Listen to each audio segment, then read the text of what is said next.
ఉగాది ఈ పేరు చెబితే చాలు 6 రుచులు కలగలిపిన ఉగాది పచ్చడి గుర్తుకొస్తుంది. తెలుగు ప్రజలకు నూతన సంవత్సరానికి నాంది ఈ పర్వదినం. అత్యంత భక్తి శ్రద్ధలతో ఘనంగా జరుపుకుంటారు. తీపి, చేదు, వగరు, పులుపు, కారం, ఉప్పు ఇలా 6 రకాల రుచులతో కలిపిన పచ్చడిని తయారు చేసి దేవునికి నైవేద్యంగా సమర్పిస్తారు. అనంతరం ఇంటిల్లిపాది స్వీకరిస్తారు. షడ్రసోపేతమైన ఉగాది పచ్చడి తాగటం వల్ల ఆరోగ్య ప్రయోజనాలతో పాటు సైన్స్ సైతం దాగి ఉందని నిపుణులు చెబుతున్నారు.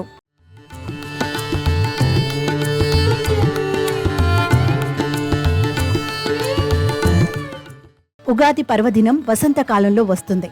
వసంతం తర్వాత గ్రీష్మ ఋతువు వస్తుంది. అంటే ఎండలు మండిపోయే కాలం.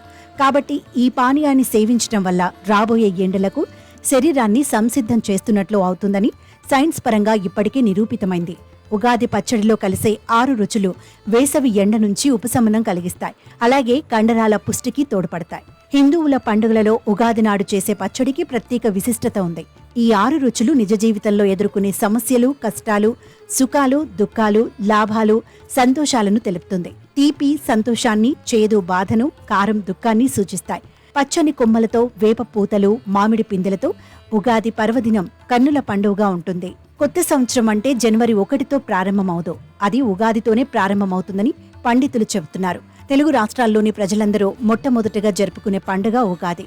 తెల్లవారుజామునే లేచి తలస్నానం చేసి కొత్త బట్టలు ధరించి ఉగాది పచ్చడితో పాటు పిండి వంటలు చేసుకుంటారు. సాయంత్రం పంచాంగ శ్రవణం కార్యక్రమంలో పాల్గొంటారు.